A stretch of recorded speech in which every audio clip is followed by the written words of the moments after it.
Let everything that has breath praise the Lord. Purihin ng Panginoon sa araw na ito, sa oras na ito, at muli ako'y nagpapasalamat kay Pastor Wilbert Butial, our SCB Director, na binigyan uli ako ng pagkakataong magsalita sa inyo sa oras na ito. And shout out din sa aking area, sa Upper Bicutan.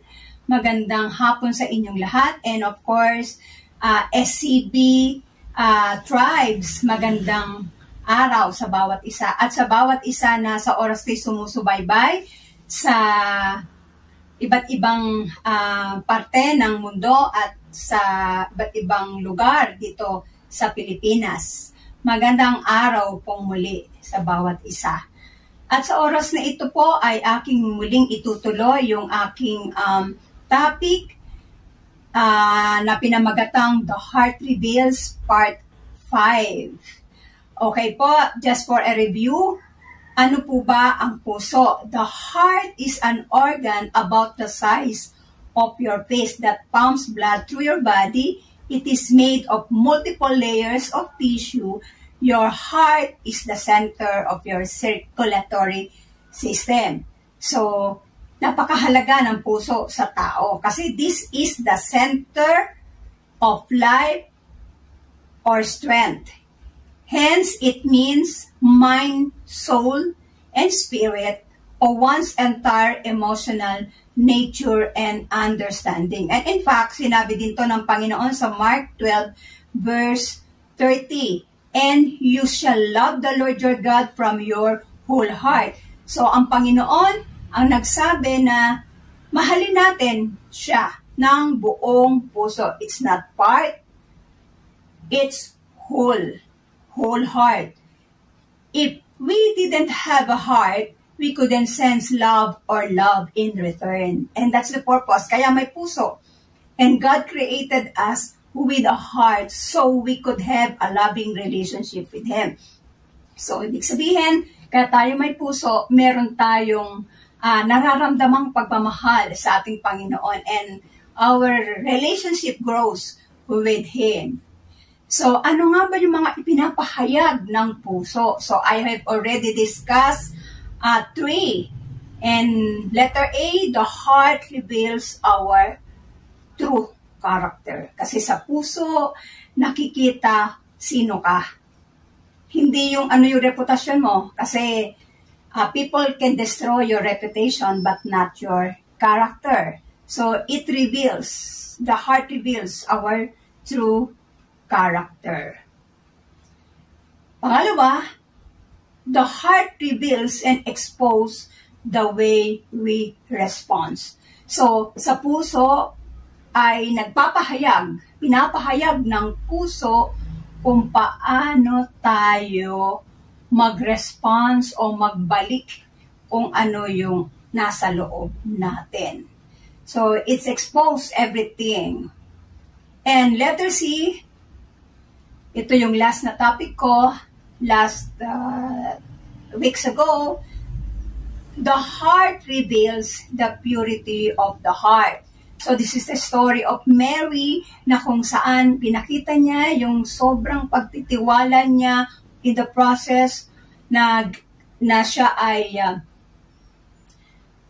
pinanganak niya doon sa womb niya ay nagmula yung hari ng mga hari, the King of Kings and the Lord of Lords, and the Son of God. So, nakita natin yung sobrang tiwala sa process ni Mary. Kahit sa una para siya, hindi siya nag-doubt, but paano to mangyayari? Because beyond human understanding, kung paano to mangyayari because she was a virgin. So, ito yung ating natapos na topic, the heart reveals the purity of the heart. And now, today, our next topic is the heart reveals our actions and words. So, pinapahayag ng ating puso kung paano tayo kumilos, gumawa, at magsalita. So, this is a very interesting topic. So, 1 Samuel 13:14, basahin natin to. But now your kingdom must end, for the Lord has sought out a man after his own heart. The Lord has already appointed him to be the leader of his people, because you have not kept the Lord's command.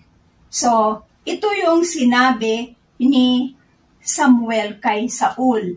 Nung ang Panginoon, nakita niya talaga that he was so very sorry. Bakit niya ginawang hari si Saul?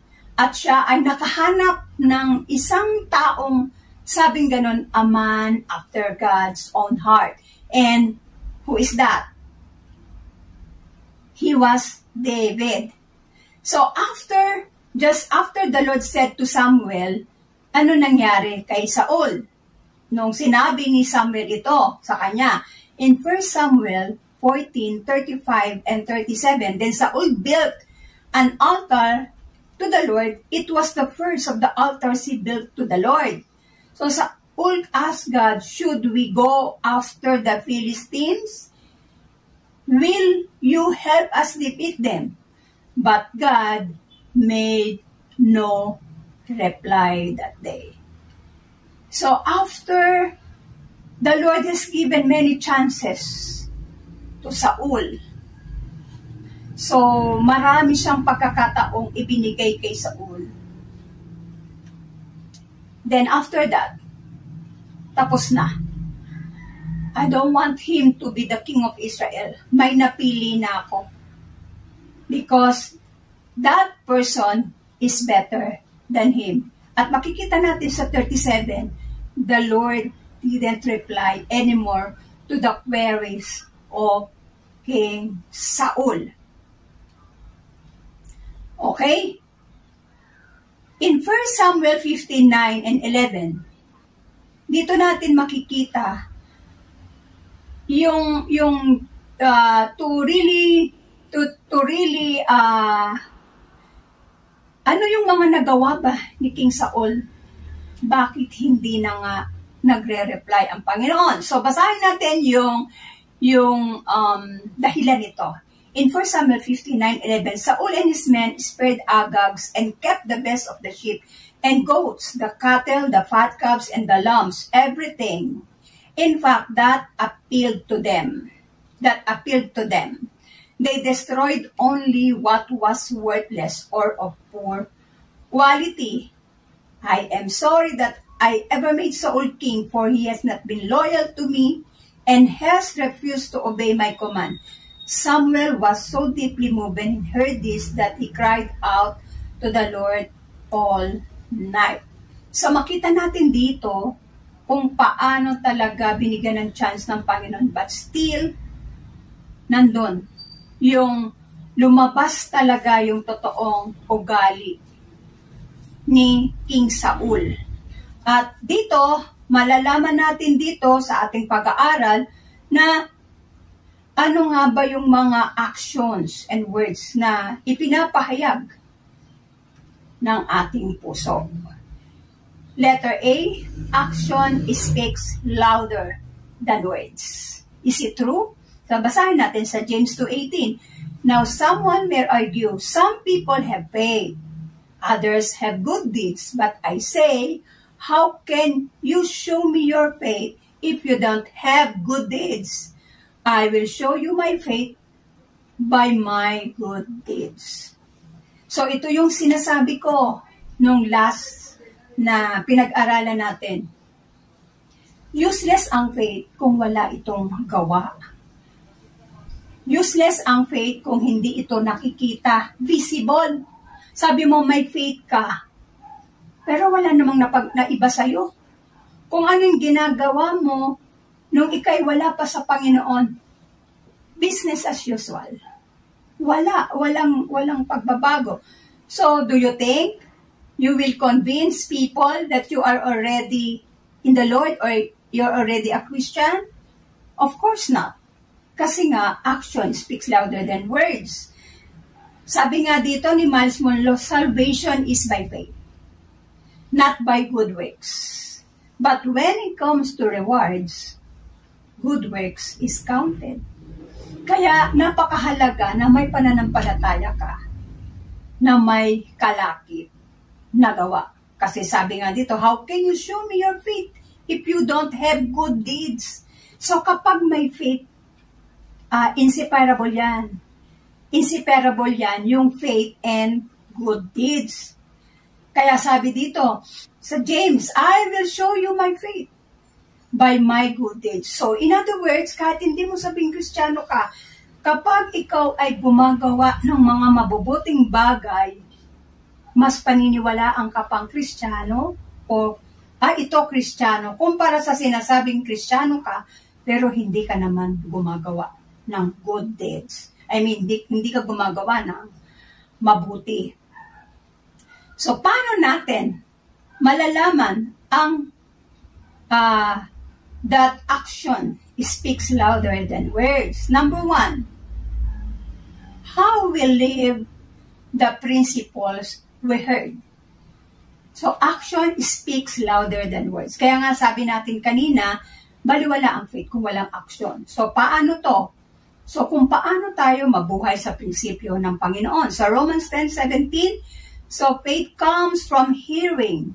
That is hearing the good news about Christ. So, in other words, bakit inulit dito yung hearing? Kasi nga sa isang pakikinig mo, hindi mo agad maintindihan. Hanggang pakinggan mo ulit. That's why, tayo kapag nakakarinig tayo ng salita ng Diyos, naintindihan na natin. Pero kapag inulit to, mas nauunawaan pa natin. Example, yung seek ye first the kingdom of God. Pag sinabi ng seek ye first, religiously, alam natin, lagi tayong mag-church kasi kailangan unahin natin ang Panginoon.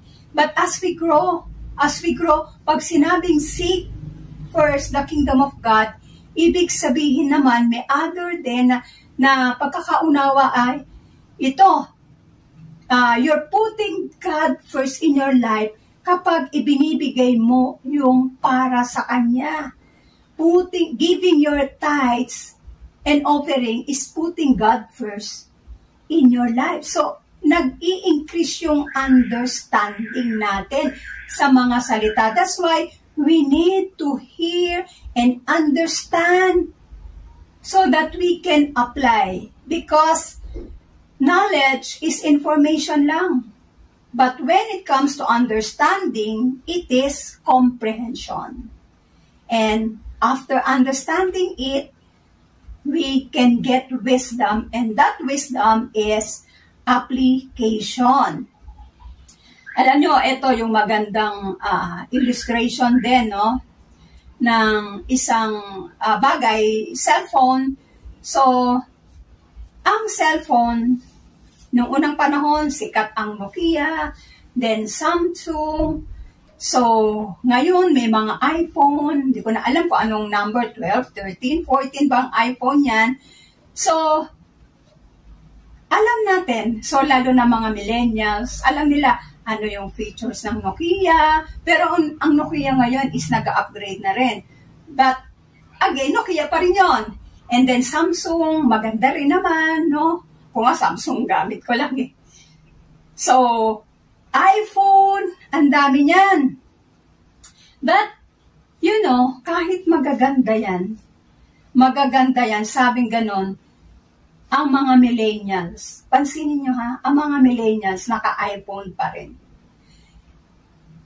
Because, hindi naman din kasi yan dahil in ka. Kasi pag Apple, kasi sabi nga nila, naku, gusto ko yung tatlong mata. Tatlong mata nga ba yung ano na yun?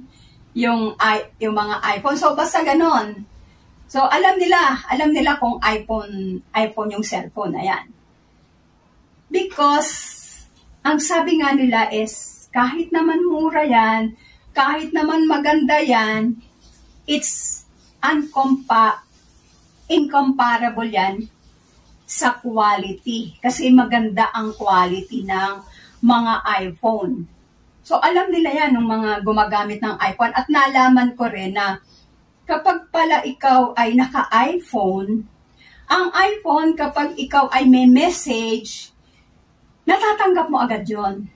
Pero kapag ang cellphone mo ay ibang brand, kapag binuksan mo, saka lang papasok yung mga messages. Yun pala yun. Yun ang difference. Kaya ang daming may gusto talaga ng Apple. Kaya nga sabi nila, kapag mayroong kang Samsung, hindi mo yan pwede ikumpara sa Apple. So, may word tayo na hindi yan apple to apple. In other words, wag mo ikumpara. Like, halimbawa, example, no? Example, pwede natin ikumpara yung mga school. Bawa, Lasal, at hindi, apple to apple. Pero, halimbawa, Lasal, ikukumpara mo sa ibang school, hindi daw yun apple to apple. So, in other words, there's really a comparison when it comes to branding at saka yung sa quality. Kaya, in other words, the brand itself speaks for itself.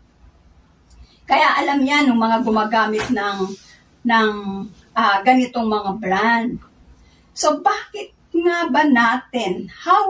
Sabi nga dito we have to live the principles we heard. So, paano ito magagawa? Letter A, apply at once the principles we heard. Kailangan i-apply natin agad. Alam mo kasi kung bakit? Malilimutan din natin yan Kaya pag meron kang principles na akma sa sitwasyon mo, gawin mo yung narinig mo, huwag mong sundin yung dati mong ginagawa.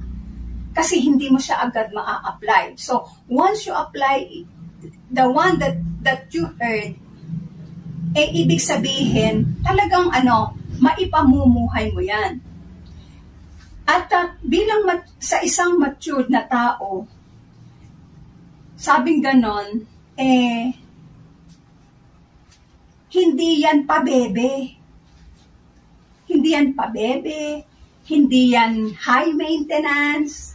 No? Ang maturity is exposed by change. In other words, paano malalaman isang mature na tao? Pag may konting pagbabago sa buhay niya, like halimbawa lang, no? Nag-apply ng trabaho, natanggap. And then, natanggap siya, okay naman. Pero since medyo may changes, laging may changes, alam nyo kasi permanent kasi ang change sa kumpanya, every year.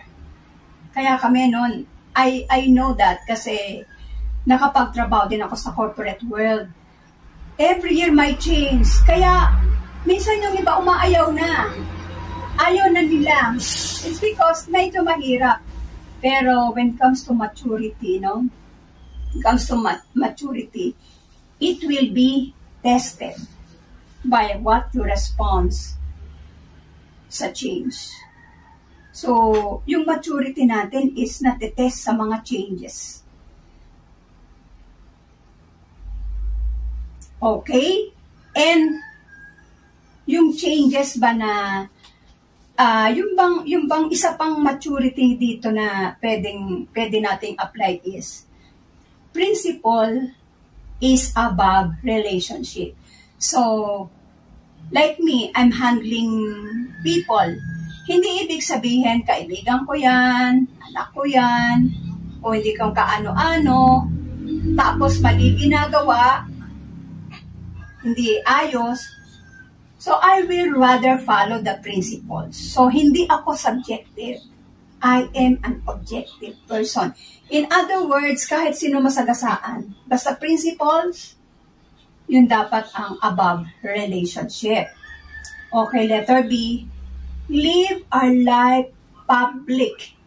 Live our life public. There is no such thing as private life if we are in Christ. In other words, our life is exposed.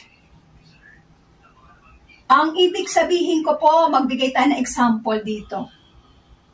Kasi may dual personality po ang Kristiyano Ganito po ang ibig ko sabihin. Kapag nasa church, mabait sa mga ka-churchmate. masipag din sa church. No?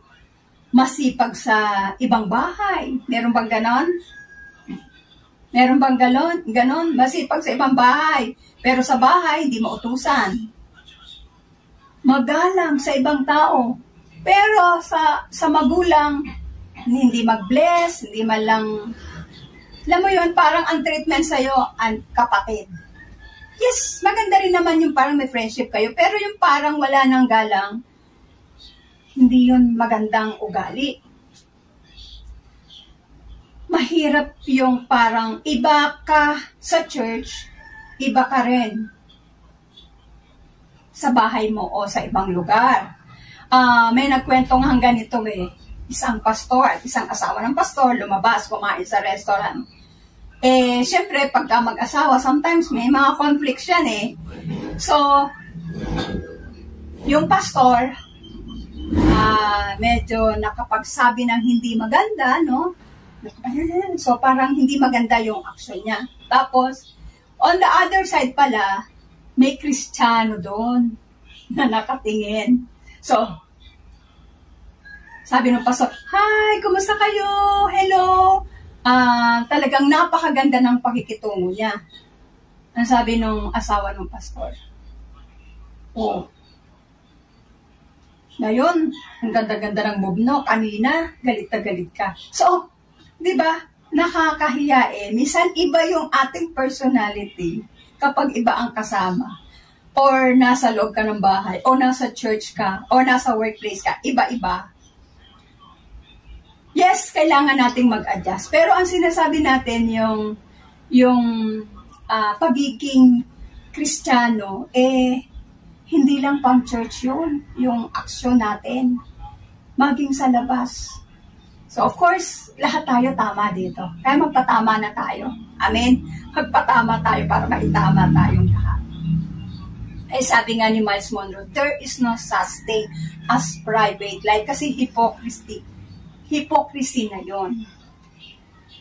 And narinig ko rin kay Ed Lapis that the content, design, the container, ano ibig sabihin? Di po ba may mga baso o kaya may mga glass na transparent? Lagyan mo po yun ng colored liquid. Di po ba makikita natin yung design? So, in other words, we are the vessel. We are the vessel. So, malalaman kung Kristiyano ka talaga, kung nasa iyo ang Panginoon, kung ano itsura mo, kung ano ka itsura mo kung nasa public ka or even in private. Because the content design the container. So, okay?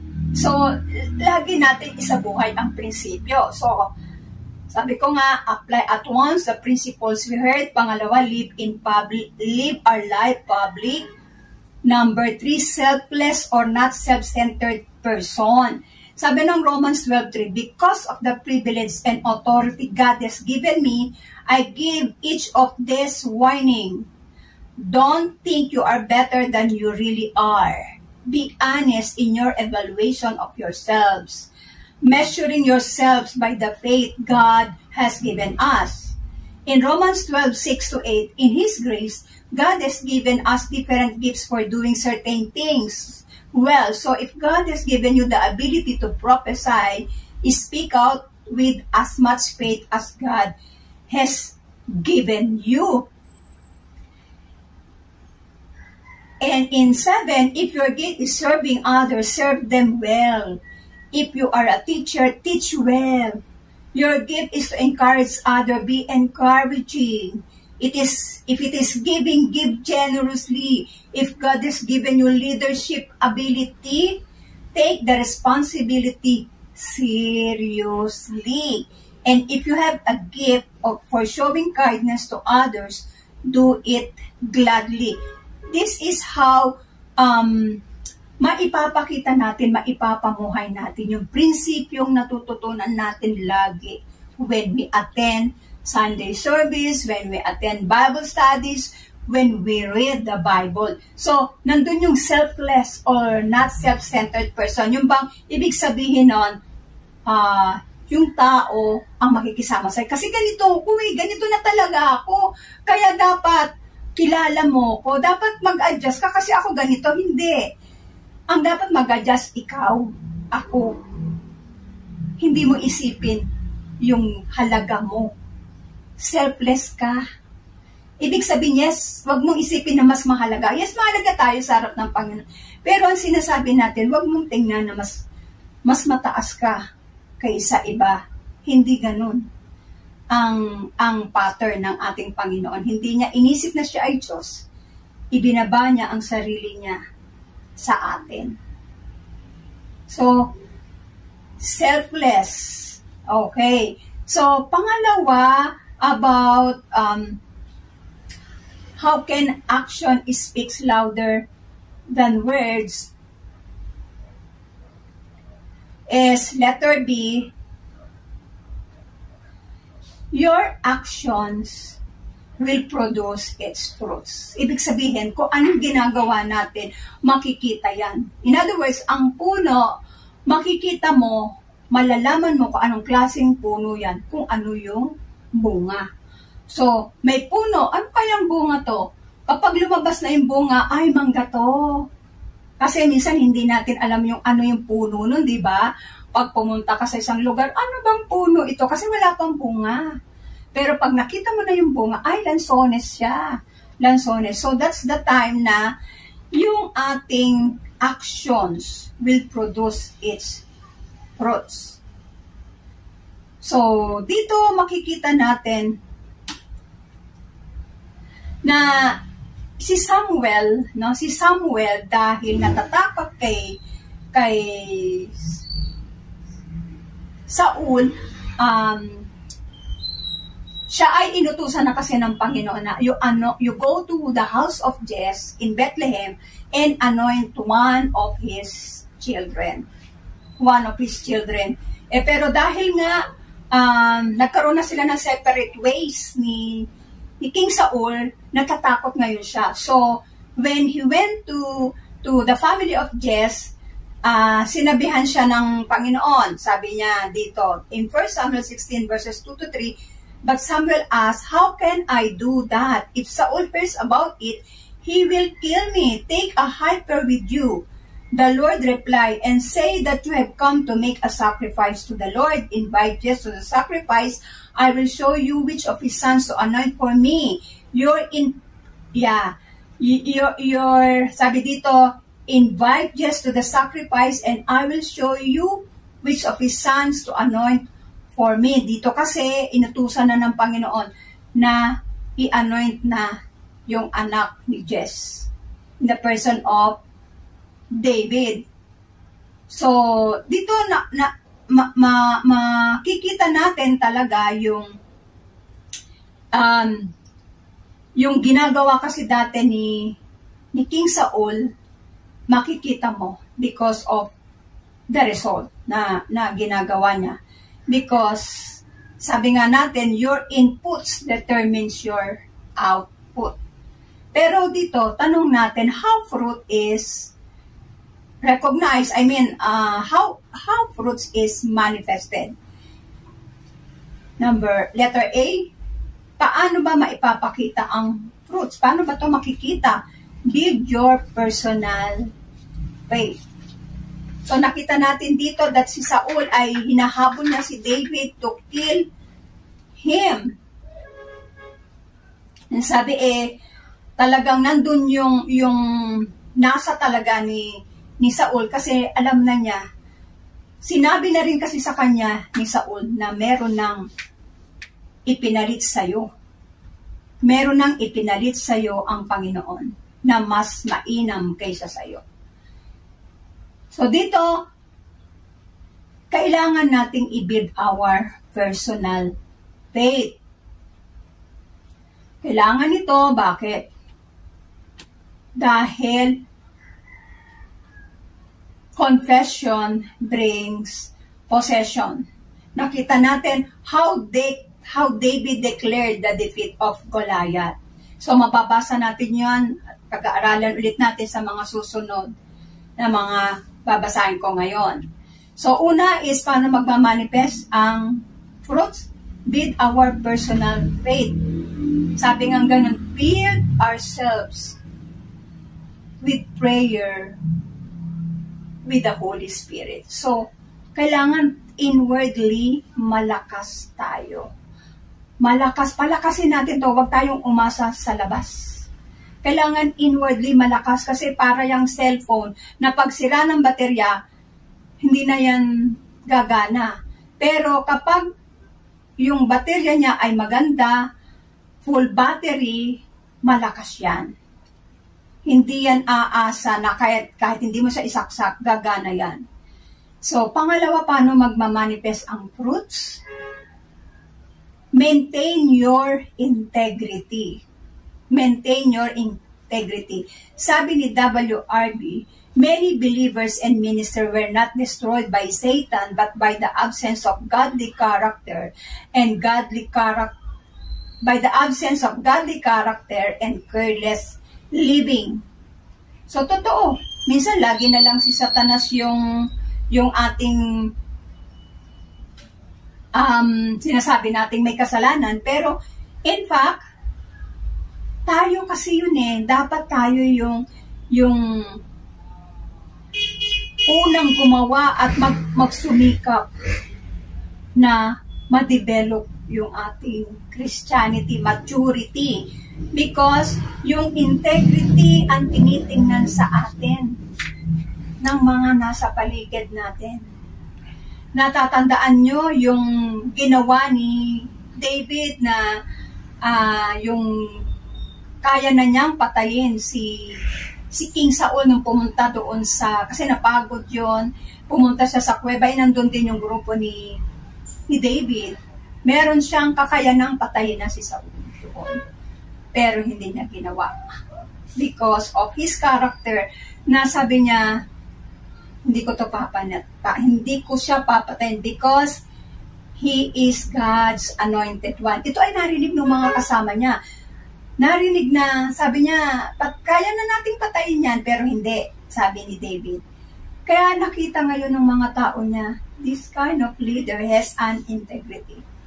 In other words, kasi nakita nga na kahit pa determinado si Saul na patayin siya, hindi pa rin niya ito pinatay nung siya nagkaroon ng pagkakataon. Hindi siya naghiganti. Okay? So, letter C, paano nagmamanifest ang fruits? Make yourself valuable. In Matthew 13:52, ang sabi dito, then he added, every teacher of religious law who becomes a disciple in the kingdom of heaven is like a homeowner who brings from his storeroom new gems of truth as well as old. So dito, we are pastors, we are leaders, learn na mas marami tayong alam sa ating member. Meron tayong alam na hindi nila alam. So in other words, we learn to have things or information or knowledge about the Word of God. So we need to be upgraded. We need to attend mentoring. We need to attend upgrading. Para meron tayong bala. In other words, kung tayo ay nasa labanan, hindi naman pwede na sapat-sapat lang yung bala. Dapat may extra ka. Dahil pag naubusan ka, may kalaban pa, dalawa lang ang pwedeng mangyari. Mapatay ka or sumuko ka na lang. Pero minsan kahit sumuko ka, talagang papatayin ka pa rin. Pero kaya nga, kapag ikaw ay ikaw ay para maging mahalaga, kailangan nating sabi ganon, if you are a teacher, you should be filled of knowledge. So kailangan nandun, marami tayong mahuhugot in our storeroom na mga bagong kaalaman na ito ay maituturo natin so that we will be valuable. Maging mahalaga tayo. In other words, kapag tayo magturo, they are excited to hear a wisdom from us. They are excited to learn new things from us. So ito yung will make us valuable. Letter D, demonstrate a winning attitude. Sabi ni W.R.B., the fact that you were born is already a testimony that you are a leader, a winning leader. So alam natin yung kwento, no? Yung bago ka naging tao ay talagang maraming naglaban-laban diyan na mabuo ka. Naglaban-laban na cells na ikaw ay mabuo. So kaya ikaw ay pinanganak na you are already a leader. Pero you have to enhance the leader in you. So, may mga ganong katuran, awakening the leader in you. So, lagi tayong magkaroon ng upgrading. Dapat kasi meron tayong attitude, hindi ba yung bang isip na talunan ka. Alam mo yung ibig sabihin talunan, hindi ka pa nga pumunta sa giyera, you are already defeated by default. Ibig sabihin, talo ka na, hindi ka pa nga nakakapunta doon. It's because of our mindset. May gusto kang gawin, pero may takot ka, ayaw mo nang gawin. Talo ka na agad. So, napakahirap nun, diba? So, dapat tayo, hindi manyari sa ating kaisipan nyo na meron tayong gustong gawin. Pero dahil meron tayong limitations in ourselves, pero sabi nga wala namang limitation talaga kung nasa Panginoon ka. Bakit? Siya ang gumagawa sa'yo. Siya ang nagli-lead sa'yo. Siya ang nagli-lead sa atin kung anong gagawin natin. In fact, kung hindi mo nga alam, pag pupunta ka sa isang lugar, hindi mo alam sasabihin mo about kung anong ituturo mo, it's the Holy Spirit will give you words. So, we should have that winning attitude bilang tayo para yung fruits. Alam mo yung makita nila, Kristiyano nga ito. Because there is fruits na nakikita sa'yo.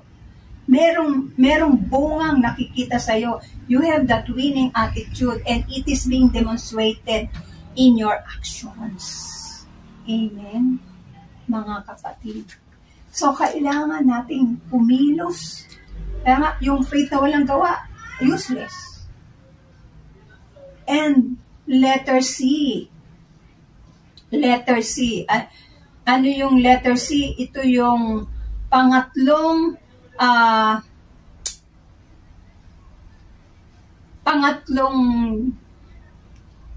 kaparaanan, no? That the heart reveals our action and words. So this is letter C naman, okay? Ang sabi dito, your words will release power of what you believe. Your words will release power of what you believe. In 1 Samuel 17, verses 45 to 47, David replied to the Philistine, you came to me with sword, spear, and javelin, but I come to you in the name of the Lord of heaven's armies, the God of the armies of Israel, whom you defiled. Today the Lord will conquer you, and I will kill you and cut off your head, and then I will give the dead bodies of your men to the birds and animals, and the whole world will know that there is a God in Israel. You see? Alam natin yung kwentong yon. Hindi sa edad. Maraming Kristiyano may edad na sa Panginoon. In fact, pati edad, talagang may edad na rin. Pero hindi yun sa edad.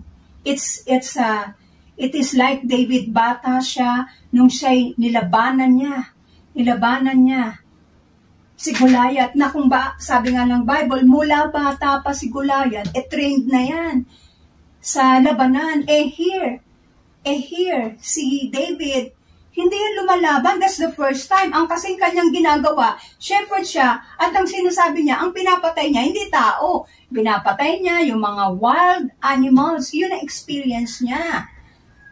And in fact, hindi niya rin alam yung gamit sa battle niya. In fact, di ba, pinagamit nga siya, sariling gamit ni Saul ang inilagay sa kanya, pero hindi siya makalakad. Sabi niya, ayoko niyan, hindi ako makalakad. Kung ano yung kaparaanan ko na ginagawa ko, pinapatay ko yung mga wild animals, ganun ang gagawin ko. So, alam natin ang nangyari. Napuruhan ng bato sa noo si Goliath at ito ay tumumba. Bakit? Because of his confession. Ano ba yung confession niya? Ang sabi dito, today the Lord will conquer you and I will kill you and cut off your head. And then I will give the dead bodies of your men to the birds and wild animals, and the whole world will know that there is God in Israel. That's the confession, the declaration of David. So, napakahalaga talaga that there is words na nagpapalakas na sinasabi natin about kung sino ang Panginoon sa buhay natin. Ito yung kailangan. Dapat lumalabas yung sino ba ang Panginoon sa buhay mo. Declare it. Confess it. Pray for it. Pray. The prophetic prayer, ano yun? Yung salita ng Diyos, ang ipanalangin namin, ang big kasi natin. Because this is His will. Kasi if it is inside the will of God, your prayer is always yes. That's why, sabi nga nila, there are 3 kinds of prayer. I mean, not 3 kinds, tatlong sagot sa panalangin natin. Una, yes. Second, I know. Pangatlo ay, wait. It depends. Pero kapag ito'y kalooban ng Panginoon, at ito yung pinapanalangin natin, the prayer, the answer of our prayer is always yes.